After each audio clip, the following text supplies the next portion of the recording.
could believe it is true.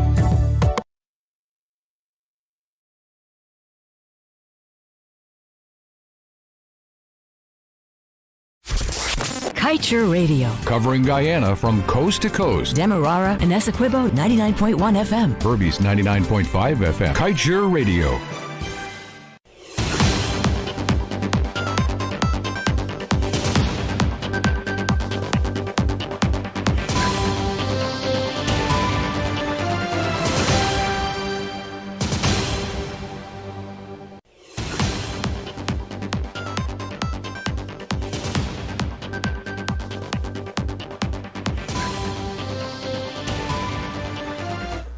Good afternoon and welcome to your main newscast on Kaieteur Radio. President Ali says government has been transparent in oil and gas sector but still to release critical reports. Exxon to rent more helicopters and give interested parties 2 weeks to clear first hurdle. Appointment of Chancellor and Chief Justice dependent on Harman's recognizing government as legitimate according to head of state. NISL appeal over lease sugar estate lands could delay timeline and inflate costs for gas to energy project. Meanwhile, President Ali says ready for local government elections, but only with credible elections machinery, and a salary increase for teachers and other public servants by year end. And meanwhile, guests make about turn after learning of theft at Wedding House. Stay tuned to stay informed. I'm in a rush. Digital got me in a rush. Driving style for the summer. Digital summer rush. Nobody's doing it big like Digicel this summer. Top up with $1,000 or more and collect the letters to spell the word RUSH for a chance to win one of 3 brand new Toyota Rush SUVs. Yes, you heard it right. 3 brand new Toyota Rush SUVs. Driving style for the summer. Hey, Digicel summer rush. Start topping up now. Weak systems of governance and the absence of the rule of law both combine to form the perfect stage for corruption to flourish. As part of our anti-corruption fight at Kaieteur Radio, we invite you to join us every Tuesday evening from 7:30 p.m. as we embark on the most needed quest to remove the tentacles of corruption from our systems. See you then for our latest program called Governance, Corruption and Justice.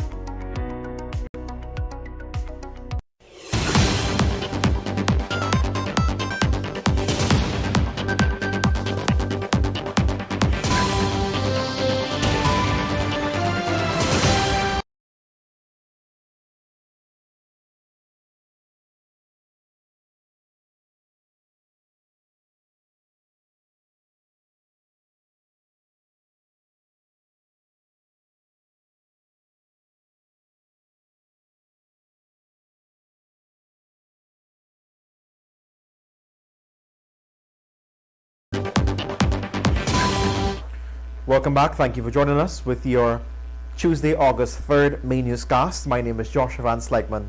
Thank you for joining us.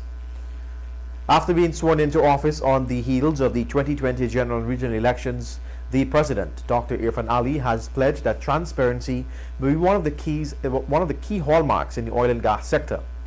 But after 1 year of being in office, a noticeable information it still persists.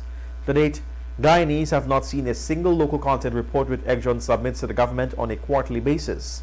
Production report on the Stabroek block have not been released, and the report on the audit of $460 million ExxonMobil claims to spend pre-2015 in search of oil remains cloaked in secrecy. Also hidden from the public's eyes, despite a promise that it would be released, is a report that was done by the Canadian consultant Alison Redford.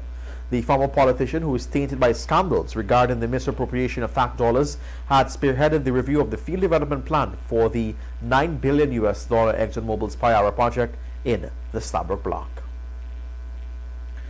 And meanwhile, with Exxon, Esso has contracted a fleet of helicopters from Bristow, an international air transportation company specializing in helicopter services.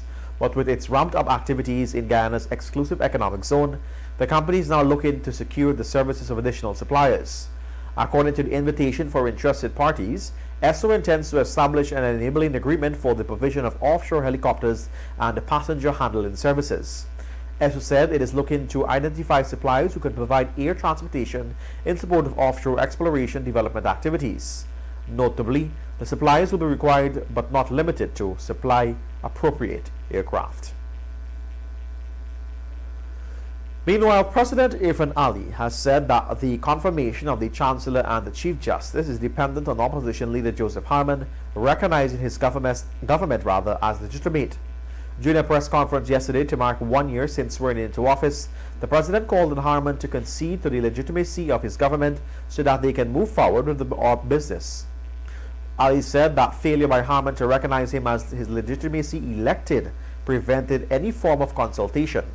Earlier this year, the opposition leader made a public call on the President to confirm the acting Chancellor of the Judiciary and acting Chief Justice. Back then, it was noted how regrettably that Guyana remains without a substantive Chancellor and Chief Justice.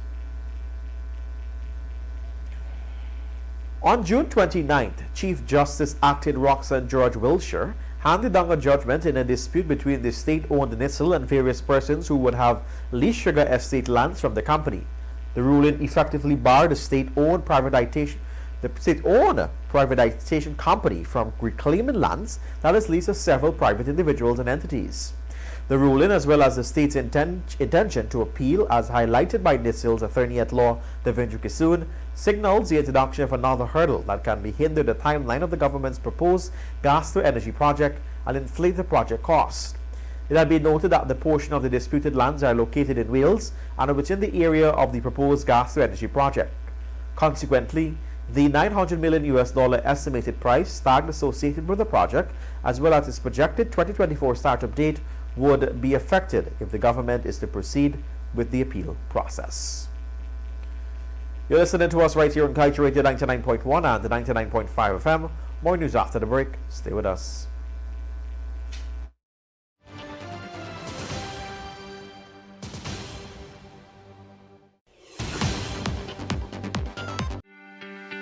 This is GHK Lal inviting you to join me weekdays from Monday to Friday on the National Outlook for commentary on a range of issues. Immediately after the 12 noon and 7 p.m. newscasts on Kaieteur Radio at 99.1 FM and 99.5 FM. Looking forward to you sharing in the conversation.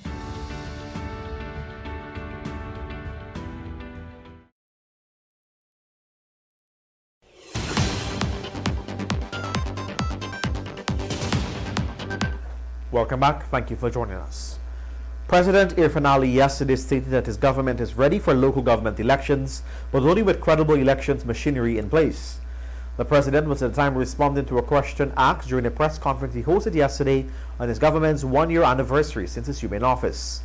To further prove his government's readiness for LGE, he further noted that the PPPC government had already made the necessary budgetary provisions in the budget to facilitate LGE. In March 2021, the National Assembly had approved $1.1 billion for local government elections, but no funds were allocated to another for house-to-house registration exercise. According to President Ali, it is the role of GCOM to run the elections and advise the government on its readiness. However, he added that the Commission is still dealing with a motion to remove officials who were involved in the alleged rigging of the March 2020 election. That should be the general and the regional elections.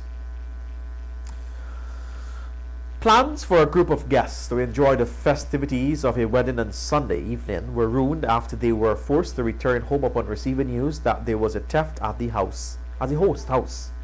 The guests related that they were all decked out in their wedding outfits and were in a car traveling to La Union on the west coast of Demerara to be part of the celebration. As they approached the Demerara Harbour Bridge, one of them received a phone call informing them that the wedding house was just robbed. Their laughter and chatter ended as they decided to abort their plans of continuing the journey. As such, the driver turned around the car and the guests returned home, where according to them, it is much safer. Later they learned that it was not a robbery but rather a chase of theft allegedly perpetrated by two individuals who were hired by the wedding hosts as hairstylists and makeup artists. Get the full details in today's Kaieteur News. President Irfan Ali has announced that teachers and other public servants will be eligible before year end for retroactive salary increases.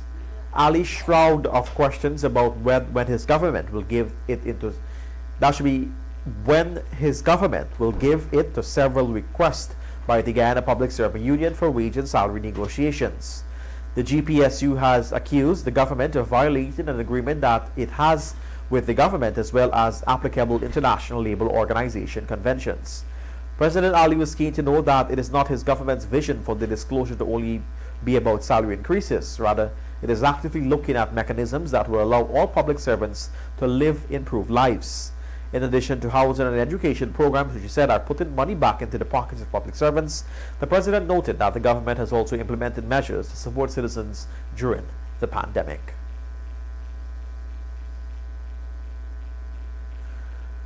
And although optimistic that teachers will show leadership and be chosen to be vaccinated against COVID-19 even as the government prepares to reopen schools in September, President Ali on Monday made it clear that we cannot expose children to unvaccinated teachers.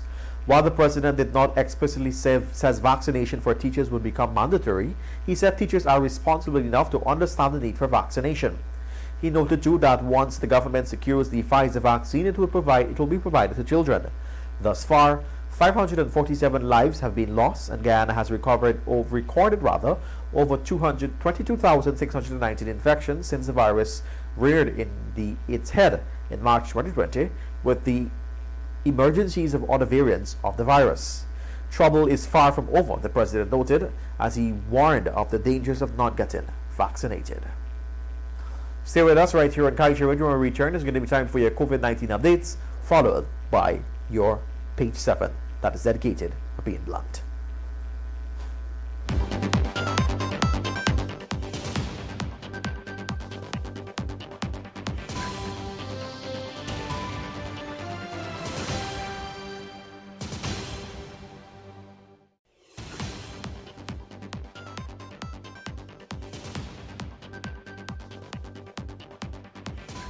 Welcome back. Thank you for joining us. It is time for your page 7.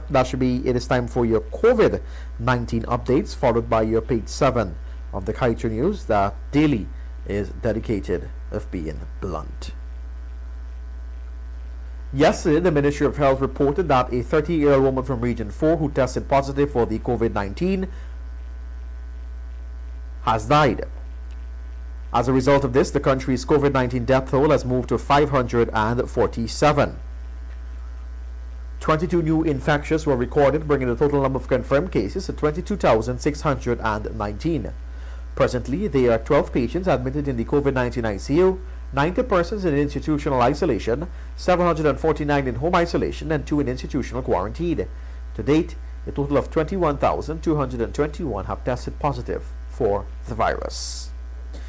And it is time for your page 7. The PPP government rushes ahead with drilling, but it drags its feet on the new petroleum laws. Why the mucking around and mamagayin around? Why is the coalition opposition not saying anything, not applying no pressure? Who controls them? Both political sides, if not Exxon. Who controls the EPA, though the PPP government, if not Exxon? Guyanese, how long are you, going to put up with this nonsense? And with that, we've come to the end of your main newscast. Let's remind you that you can get the full details of these stories and much more by picking up a copy of the Kaieteur News at the newsstand near you, or head across to our website at kaieteurnewsonline.com. I'm Joshua Van Sleckman. Thank you for joining us. Coming up after this, it's time for a presentation on the oil and gas sector by publisher of the Kaieteur News, Mr. Glenn Lau, followed by the Tuesday edition of the National Outlook with GHK Lau. Want value for your advertising dollar?